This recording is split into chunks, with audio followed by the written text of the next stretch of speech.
How to change the language on DeepSeek app. Hey everyone, welcome back to the channel. In today's video, I'm going to show you how you can change the language in the DeepSeek app.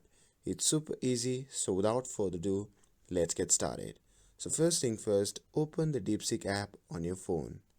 And once you are inside the app, simply tap on the two dash icon shown in the top left corner of the screen. And after that, a pop-up menu will appear.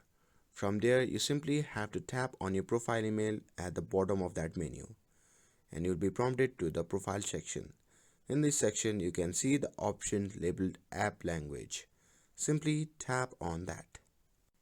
And after that, you will see a list of available language. From here, you can select the language that works best for you.